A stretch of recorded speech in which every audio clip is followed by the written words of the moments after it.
C'est parce qu'il a raté son coup que le Père Noël meurtrier s'est suicidé. Il voulait s'enfuir au Canada. Un 104e soldat canadien tué en Afghanistan, encore une bombe artisanale.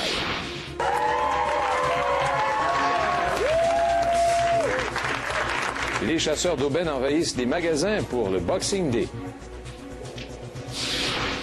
Une institution de Mont-Tremblant frappée par la crise financière, 175 travailleurs mis à pied. On s'en doutait un peu, là. Ça faisait quelques années qu'ils disaient qu'ils voulaient le pauvrer, mais ça a été un choc quand même. Le Canada commence en Lyon le championnat de hockey junior, une victoire de 8-1 contre les Tchèques. Bienvenue à LCN. En Californie, tout indique que le tireur déguisé en Père Noël qui a fait 9 morts lors du réveillon avait planifié son geste. Après son massacre, l'homme prévoyait s'enfuir vers le Canada. Mais comme vous allez le voir, son plan ne s'est pas déroulé tout à fait comme prévu. Ève Couture. Ça ne fait plus de doute. La tuerie survenue le soir du réveillon de Noël près de Los Angeles était minutieusement calculée. Le plan du meurtrier était simple, se déguiser en Père Noël, commettre son crime sans être reconnu, puis s'enfuir au Canada le lendemain matin. Bruce Pardo avait aussi ramassé 17 000 $ qu'il avait collés sur lui. Son billet d'avion était déjà acheté. Mais celui qui avait emprunté le costume du Père Noël pour commettre son massacre n'avait pas tout prévu. Mr. Pardo was severely injured during that explosion. He suffered third-degree burns on both arms. It also appears that the Santa Claus suit that he was wearing did melt onto his body. Sévèrement brûlé, le forcené a dû changer ses plans. Il a mis fin à ses jours en retournant l'arme contre lui. Toute cette histoire d'horreur est en fait un drame passionnel. Bruce Pardo n'aurait pas digéré son récent divorce. C'est pour se venger qu'il a fait éruption au domicile de ses anciens beaux-parents où 25 convives célébraient Noël. Après avoir tiré sur la fillette de 8 ans qui lui a ouvert la porte, le forcené a déchargé ses 4 fusils en quelques minutes. Puis, à l'aide d'un lance-flamme artisanal, il a mis le feu à la maison.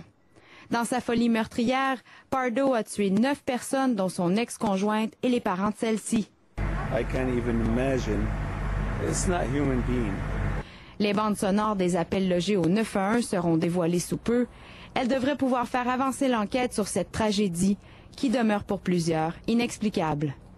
Ève Couture pour le réseau TVA. En Afghanistan, un soldat canadien a été tué et 3 autres blessés par une bombe dissimulée en bordure d'une route à l'ouest de Kandahar.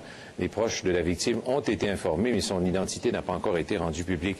L'armée canadienne indique que les soldats voyageaient à bord d'un véhicule blindé dans le district de Zari vers 12h45, heure locale, quand l'explosion est survenue. Ce décès porte à 104 le nombre de soldats canadiens tués en Afghanistan depuis 2001. Les engins explosifs improvisés ont tué 7 soldats canadiens en décembre seulement, en faisant le mois le plus meurtrier de l'année. Une femme de 85 ans a perdu la vie dans l'incendie de son logement à Montréal dans la nuit de jeudi à vendredi. Elle vivait dans une résidence pour personnes âgées de la rue Muir. Une cigarette oubliée pourrait être la cause du sinistre. Félix Séguin. Au sol, encore du verre cassé. Au balcon, ce qui reste d'un logement ravagé par la fumée. Cet homme reconduit sa mère de 93 ans à sa résidence. Alors, la nervosité a pris le dessus. On n'a pas dormi, et puis ça a été une nuit agitée, là, apparemment.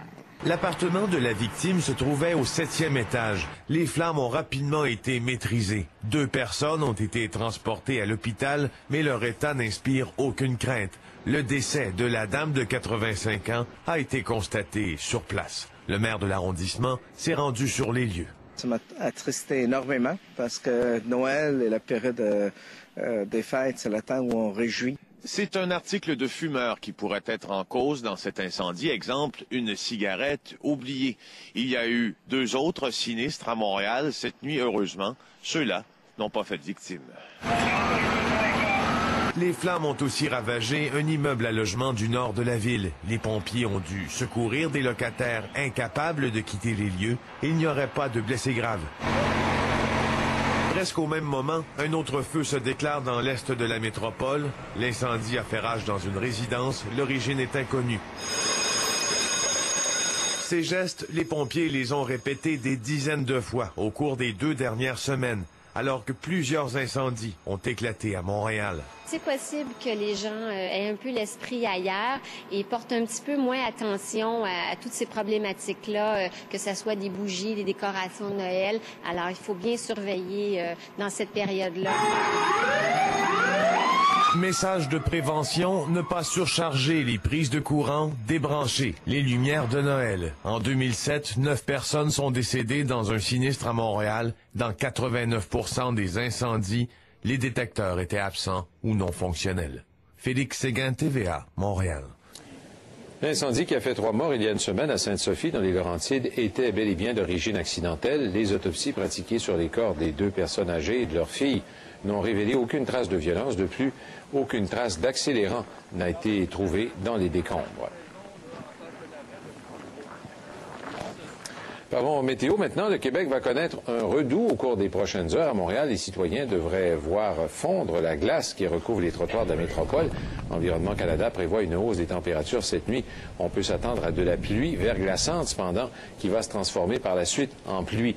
Les avertissements de pluie verglaçante ont été émis pour plusieurs régions situées le long du Saint-Laurent. La prudence sera donc de mise sur les routes et aussi peut-être, pendant un certain temps, sur les trottoirs. Et justement, dans certains États américains, les mauvaises conditions météo ont compliqué la vie des automobilistes. C'est le cas en Ohio, où une autoroute glacée a provoqué un carambolage impliquant 12 véhicules. Plusieurs personnes ont dû être transportées à l'hôpital. L'autoroute a été fermée à la circulation pendant environ 1 heure afin que l'on puisse déplacer les véhicules endommagés. La Bolivie est touchée par d'importantes inondations. La pluie a entraîné le débordement de la rivière Piraille à Santa Cruz. Plusieurs maisons et routes ont été endommagées. Au moins une personne est portée manquante.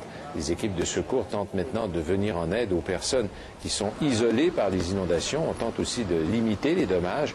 La saison des pluies en Bolivie commence généralement en décembre, mais cette année, elle a commencé d'abord par une vague de chaleur anormale et des sécheresses dans plusieurs régions.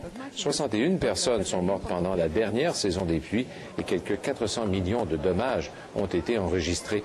La Bolivie est le pays le plus pauvre de l'Amérique du Sud. Un peu partout en Asie du Sud-Est, des milliers de personnes ont honoré la mémoire des victimes du tsunami de 2004. Des survivants de la catastrophe et des proches ont organisé une vigile sur une plage de Phuket, en Thaïlande. Ils ont observé une minute de silence. D'autres cérémonies similaires ont eu lieu un peu partout en Inde et en Indonésie. Il y a 4 ans, une énorme vague a déferlé sur les côtes de l'océan Indien à la suite d'un séisme faisant 230 000 victimes. La tension continue de monter entre l'Inde et le Pakistan. Islamabad a commencé à déplacer 20 000 soldats vers la frontière. Ce mouvement de troupes marque une nouvelle escalade dans le bras de fer en cours entre les 2 puissances nucléaires. La situation risque également d'affaiblir la lutte contre les talibans et Al-Qaïda, dont les membres se terrent dans les zones de la frontière pakistano-afghane. L'Inde et le Pakistan se sont livrés 3 guerres depuis leur indépendance de la Grande-Bretagne en 1947. Les relations entre les 2 pays se sont détériorées depuis les attentats de Mumbai qui ont fait 164 morts. New Delhi accuse Islamabad de ne pas faire suffisamment d'efforts pour lutter contre le terrorisme. Ralentissement économique ou pas, les chasseurs d'aubaine étaient au rendez-vous pour le Boxing Day. Des consommateurs faisaient déjà la file devant les magasins aux petites heures du matin. Et comme à chaque année, ce sont les produits électroniques qui étaient les plus recherchés. Julie Marcoux. Séance de motivation des employés ici dans ce magasin de produits électroniques. 1 minute seulement avant l'ouverture.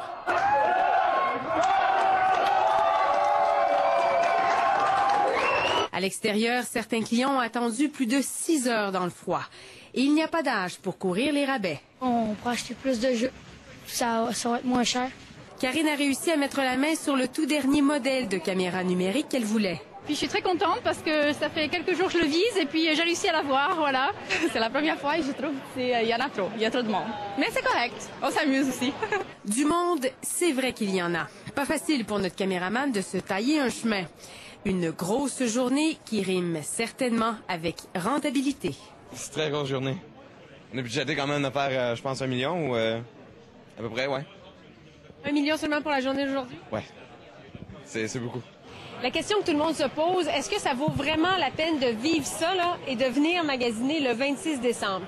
Eh bien, il y a certains articles qui sont réduits seulement aujourd'hui, mais je vous dirais que la plupart le seront aussi jusqu'au 1er janvier. Nous, on vient de France et on pense vraiment que ça vaut le coup de vivre ça. Vous allez économiser beaucoup d'argent aujourd'hui? Oui, oui. Oui, vraiment beaucoup. Combien? À mon avis, plus de 200 €. Je suis venu les jours précédents, avant Noël, pour regarder les prix. Et là, j'essaie de comparer si c'est possible de trouver une bonne affaire. Est-ce que c'est vraiment plus avantageux aujourd'hui? Là, ça fait 3 minutes que je suis arrivé seulement. Vous me prenez de court, mais j'espère trouver quelque chose, oui. Épuisant le magasinage le 26 décembre, cette touriste de l'Angleterre en a profité pour se reposer un peu. You were sleeping. I was very busy in here. Comme quoi ça prend et de la patience et de l'énergie pour affronter un Boxing Day. Julie Marcoux, TVA, Montréal. Et le géant du commerce électronique Amazon.com a réalisé la meilleure saison des fêtes de son histoire cette année. Les clients d'Amazon ont acheté plus de 6,3 millions d'articles en une seule journée le 15 décembre dernier.